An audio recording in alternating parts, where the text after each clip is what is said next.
Halo semua, welcome back to channel Bukalapak bersama gue, Hirotara Rifan. Gak terasa banget ya, kita udah ngelewati nih pertengahan di tahun 2021. Dan sepertinya di tahun 2021 ini, semua tuh dilakukan serba online ya gengs. Mulai dari belajar online, belanja online, kerja online, sampai kemarin katanya ada tambal ban online. Jangan-jangan nanti tuh yang namanya pelet dan santet juga pada online. Habisnya, kalian pernah nggak dapat SMS kayak gini nih? Ada yang udah pernah menggunakan jasanya? Beneran ngefek nggak?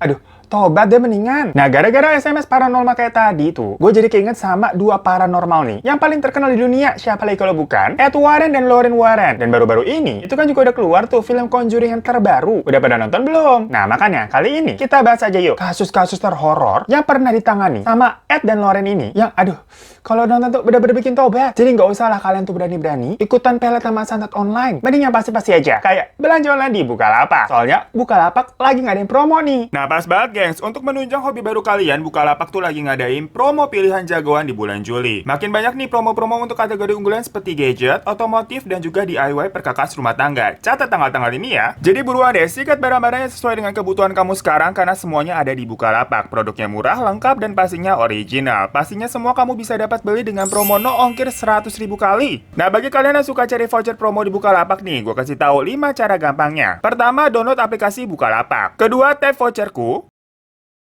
Nah, di situ kalian bisa lihat tuh voucher-vouchernya. Klik pakai, lalu pilih barang yang mau dibeli atau langsung aja ke chart. Lalu copy paste kode tersebut atau disalin, atau juga bisa pilih promo yang tersedia di checkout. Terakhir, kalian bisa lanjut belanja atau langsung pakai promonya dan tinggal check out. Gampang banget kan? Yuk buruan dipakai voucher-voucher yang tersedia di Bukalapak untuk membantu kalian membeli barang keperluan selama PPKM darurat yang mulai dari masker, hand sanitizer, dan lainnya semuanya ada di Bukalapak. Linknya semua juga ada di deskripsi ya, jadi jangan lupa cek. Dan ingat untuk selalu subscribe channel Bukalapak supaya channel ini bisa sampai 1 juta subscribers.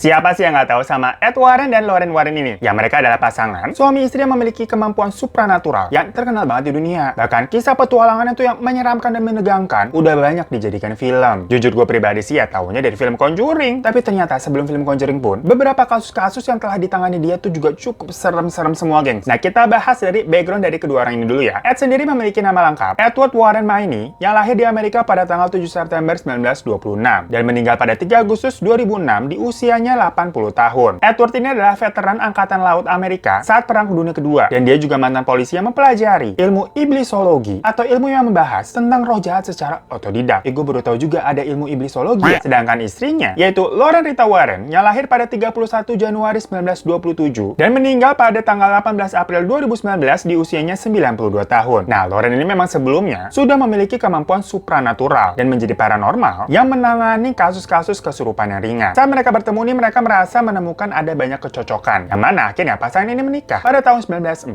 Dan setelah menikah, Lorraine ini mulai mengenalkan pekerjaannya itu kepada suaminya Ed dan mengajak Ed untuk turut serta di setiap misinya. Pada tahun 1952, mereka berdua mendirikan New England Society for Psychic Research atau disingkat NESPR yang merupakan kelompok pemburu hantu tertua di New England, Connecticut, Amerika Serikat. Mereka menulis banyak buku tentang paranormal dan tentang penyelidikan pribadi yang mereka lakukan ke dalam laporan aktivitas paranormal. Mereka ini mengklaim telah menyelidiki lebih dari 1000 kasus selama karir mereka, gengs. Bahkan, saking eksisnya nih, NESPR itu masih ada hingga kini dan dikelola sekarang nih oleh anak dan menantu dari Ed dan Lorraine Warren. Nah, berikut kasus-kasus paling terkenal yang pernah mereka tangani. Pertama adalah kasus Amityville yang merupakan kasus paling terkenal yang ditangani oleh pasangan suami istri ini. Selain telah dijadikan film pada tahun 1979 dan di remake lagi tuh filmnya di tahun 2005, kasus Amityville ini juga diadaptasi ke berbagai serial horor, geng. Dimana ceritanya pada bulan November 1974, Ronald Butch DeVeo Jr., anak sulung dari keluarga DeVeo yang saat itu berusia 23 tahun, mengaku telah membunuh 6 anggota keluarganya yang ditemukan tewas di tempat tidur mereka dengan luka tembak senapan kaliber 35. Di situ dia telah membunuh orang tuanya yang bernama Louis dan Ronald, juga saudara-saudaranya, geng. Ada Dawn yang berusia 18 tahun, Allison yang berusia 13 tahun, Mark berusia 12 tahun, dan John Matthew berusia 9 tahun. Kedua orang tuanya itu sendiri ditembak 2 kali, sementara adik-adiknya itu terbunuh dengan 1 tembakan. Bukti fisik ini menunjukkan bahwa Louis dan putrinya Allison itu sama-sama dalam keadaan tersadar pada saat kematian mereka. Ronald sendiri akhirnya diadili pada 14 Oktober 1975. Kepada polisi, dia menyatakan kayak ada mendengar suara-suara yang mengatakan kepadanya nih semacam bisikan-bisikan untuk membunuh keluarganya. Singkat cerita, selama persidangan dan penyidikan, rumah Amityville ini biarkan kosong begitu saja. Sampai akhirnya 13 bulan kemudian, kepemilikannya berpindah tangan kepada George Lutz yang dia ini pindah bersama istri dan 3 anaknya di Desember 1975. Dari sini cerita horor pun dimulai. Pada hari pertama mereka pindah, mereka mengundang seorang pemuka agama untuk memberkati rumah tersebut. Nah, pemuka agama itu mengaku ada tangan yang tak terlihat yang memukulnya di ruang menjahit. Dan pemuka agama itu juga mendengar suara tanpa raga yang berkata, "Pergi dari sini." Meski demikian, keluarga itu akhirnya tetap menetap di rumah tersebut dan mengaku menemui sejumlah hal mistis. Lutz sering sekali terbangun di pukul 3 pagi, persis ketika Ronald DeVille melakukan pembunuhan. Dia terkadang juga mencium aroma ASI yang kemudian menghilang. Lalu dia juga sering mendengar suara-suara aneh, seperti ada pintu terbanting di tengah malam, sampai pernah nih suatu ketika, istrinya katanya tiba-tiba berubah menjadi perempuan tua yang wajah dan rambutnya itu kayak mirip nenek-nenek 90 tahun. Sedangkan istrinya itu, yang bernama Katie, sering mendapatkan mimpi, di mana katanya tahu-tahu dia berubah menjadi Ronald DeVille, dan dia ini bisa kayak melihat kejadian ketika si Ronald ini membunuh keluarganya, geng, dengan sangat spesifik. Jadi kayak reka ulang. Katie itu juga merasa sering ada orang yang kayak memeluknya hingga membuatnya sesak. Sampai dia pas tidur tuh kayak pernah tahu-tahu melayang gitu, geng. Pokoknya banyak banget kejadian mistis yang serem-serem. Sementara anak mereka itu ternyata mempunyai teman hayalan berbentuk babi bermata merah. Sampai baru 28 hari atau sekitar sebulan mereka ini tinggal di rumah Amityville, Lutz dan keluarganya memutuskan untuk meninggalkan rumah tersebut. Karena mereka lama-lama nggak tahan diganggu oleh kejadian-kejadian mistis. Nah, pengalaman keluarga Lutz ini menarik perhatian dari banyak orang. 2 bulan setelah kepindahan mereka secara tiba-tiba itu, seorang reporter mengumpulkan sekelompok pemerhati supernatural untuk membuktikan klaim atau cerita dari keluarga Lutz. Hari itu mereka ini menghabiskan 1 malam di rumah tersebut dengan kayak menyisir kamar satu-satu dan mencari keberadaan jejak makhluk tak kasat mata. Di mana dari sekelompok orang itu termasuk juga Ed dan Lorraine Warren. Keduanya mengaku mengalami kayak semacam perasaan depresi yang luar biasa. Dan di situ sejumlah foto pun diambil, geng. Tapi tak ada satupun yang tertangkap sama kamera. Kecuali ada satu nih, penampakan seperti ada bocah laki-laki yang mengintip dari salah satu kamar.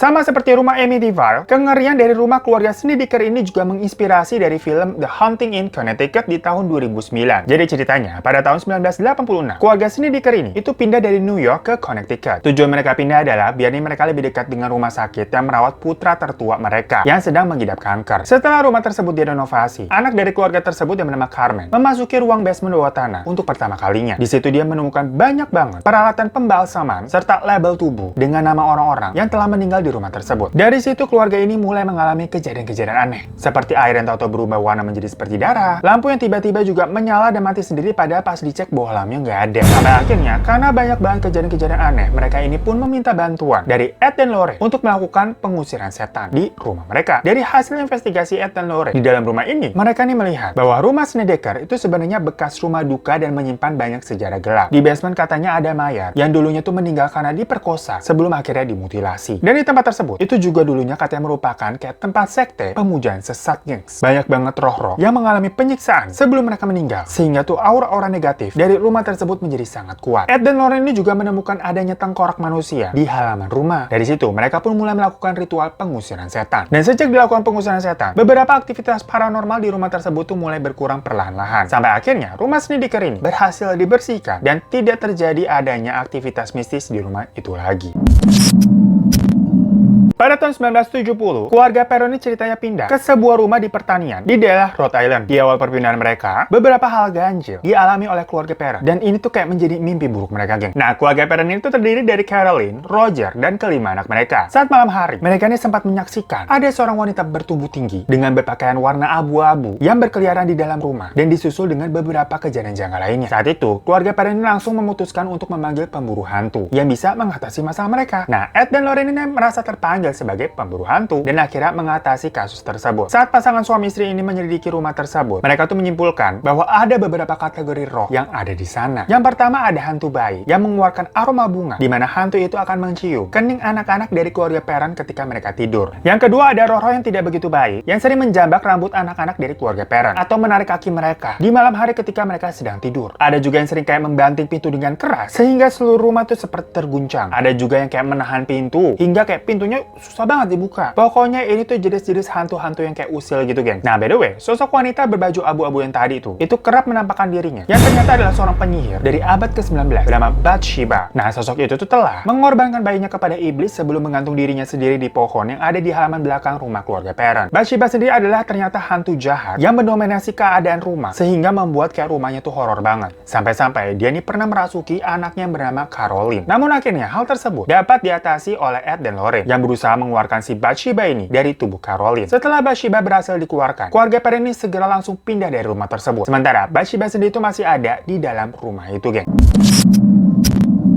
Keluarga Small ini mengalami teror dan kejadian menakutkan yang menimpa mereka dari tahun 1974 sampai 1987. Jadi sekitar 13 tahun tuh, geng. Kasus ini mendapatkan perhatian yang luas dari media-media yang dikenal sebagai The Small Poltergeist. Walaupun rumah mereka diadakan 3 kali pengusiran hantu, para hantu penunggu rumah tersebut nggak mau buat pergi, geng. Nah, kisah ini akhirnya dibukukan dan juga difilmkan dengan judul The Haunted pada tahun 1991. Keluarga Small ini terdiri dari Jack dan Janet Small. Lalu ada 4 orang anak mereka, yaitu Dawn, Heather, dan putri kembar mereka Shannon dan Karen. Di mana mereka baru saja pindah rumah ke West Piston, Pennsylvania. 18 bulan pertama, mereka tuh mendapati rumah tersebut dalam keadaan nyaman aja, nggak ada gangguan sama sekali. Namun, hal aneh bermunculan nih setelah nggak lama kemudian. Lihat ada bercak noda darah yang aneh pada karpet yang padahal baru aja mereka beli. Terus televisi juga kayak tahu-tahu angus kebakar. Pipa air tuh berulang kali bocor padahal baru aja kayak dibenerin. Dan yang paling seram, di wastafel dan bathtub itu kayak ditemukan goresan-goresan kayak dari binatang buas gitu, gengs. Dan banyak juga kayak di tembok-tembok dan di kayu ada goresan-goresan itu juga. Pokoknya banyak hal aneh, kayak ada suara-suara langkah kaki dan kayak benda-benda yang kayak bergerak sendiri. Janet juga mengaku pernah melihat kayak ada sosok wujud berwarna hitam besar. Terkadang dia ini merasa ada yang menyentuhnya oleh sebuah makhluk yang tak kasat mata. Dan hal tersebut ternyata juga dirasakan oleh anak-anaknya, gengs. Dimana kejadian itu terus-terusan gak berhenti-berhenti sampai membuat mereka ini frustasi dan lelah. Hingga pada bulan Januari 1986, keluarga ini mengundang Ed dan Lorraine untuk membantu masalah mereka. Di sana mereka menemukan fakta kalau terdapat 4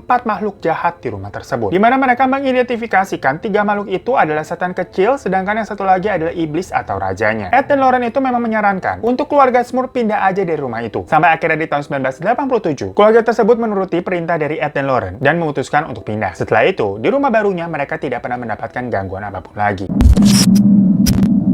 So, itu tadi kisah dari Ed dan Lorraine yang merupakan paranormal, yang kasus-kasusnya itu sudah mendunia dan banyak difilmkan. Dari sekian banyak kasus yang mereka ceritakan tuh, banyak juga sih orang-orang yang menganggap bahwa semua itu hanya halusinasi dari keduanya karena mereka ini mengkonsumsi obat-obatan terlarang. Menurut kalian gimana, percaya nggak, geng? Atau nggak percaya sama sekali dengan apa yang mereka alami? Dan kira-kira kasus mana nih yang menurut kalian paling seram dan kayaknya itu benar kenyataan deh? Komen langsung aja di bawah ya. Oke, thank you semuanya, dan sampai ketemu lagi di video-video selanjutnya di channel Bukalapak.